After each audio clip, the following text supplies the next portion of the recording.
sampai 32. Dari Paulus, hamba Kristus Yesus, yang dipanggil menjadi rasul dan dikuduskan untuk memberitakan Injil Allah. Injil itu telah dijanjikannya sebelumnya dengan perantaraan nabi-nabinya dalam kitab-kitab suci tentang anaknya yang menurut daging diperanakan dari keturunan Daud dan menurut Roh Kekudusan dinyatakan oleh kebangkitannya dari antara orang mati bahwa ia adalah anak Allah yang berkuasa, Yesus Kristus Tuhan kita. Dengan perantaraannya kami menerima kasih karunia dari jabatan rasul untuk menuntut semua bangsa supaya mereka percaya dan taat kepada namanya.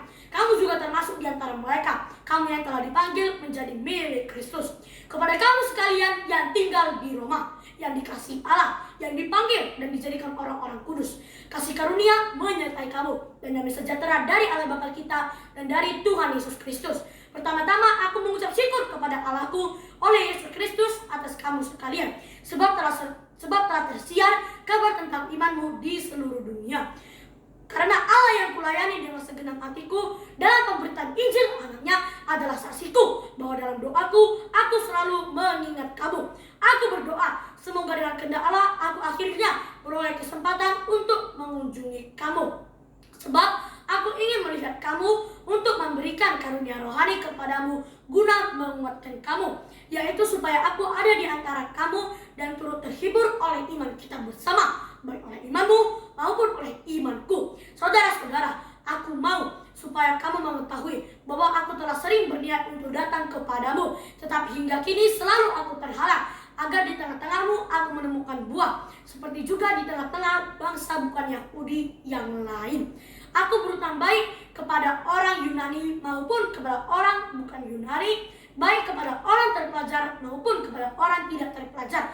Itulah sebabnya aku ingin untuk memberitakan Injil kepada kamu juga yang diam di Roma. Sebab aku mempunyai keyakinan yang kokoh dalam Injil. Karena Injil adalah kekuatan Allah yang menyelamatkan setiap orang yang percaya. Pertama-tama orang Yahudi, tetapi juga orang Yunani. Sebab di dalamnya nyata kebenaran Allah yang bertolak dari iman dan memimpin kepada iman. Seperti ada tertulis, orang benar akan hidup oleh iman. Sebab murka Allah nyata dari sorga atas segala kefasikan dan kelaliman manusia yang menindas kebenaran dengan kelaliman. Karena apa yang dapat mereka ketahui tentang Allah nyata bagi mereka, sebab Allah telah menyatakannya kepada mereka. Sebab apa yang tidak nampak daripadanya, yaitu kekuatannya yang kekal dan keilahiannya, dapat nampak dari pikiran kepada karyanya sejak dunia diciptakan, sehingga mereka tidak dapat berdalih. Sebab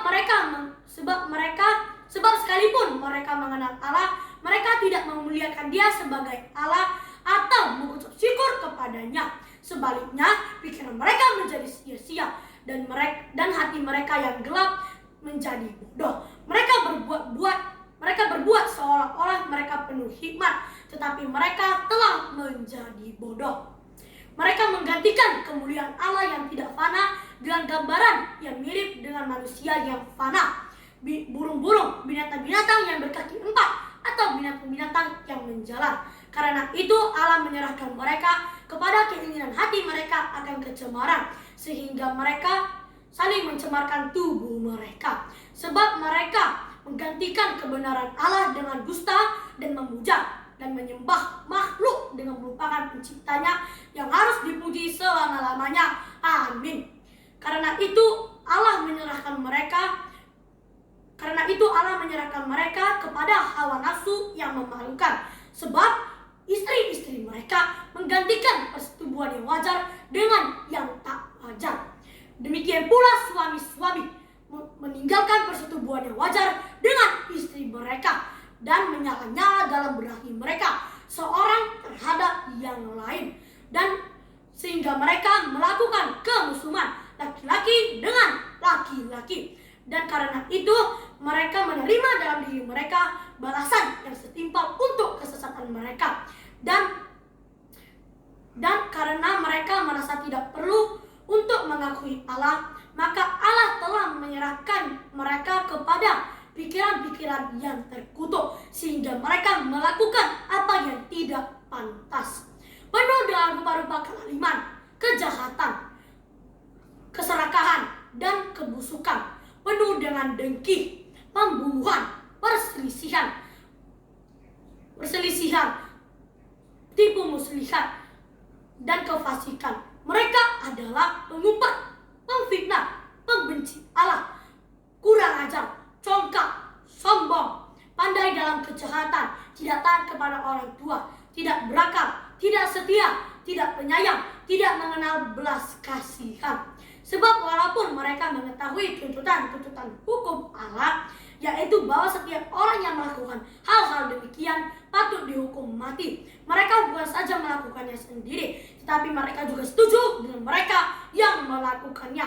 Haleluya!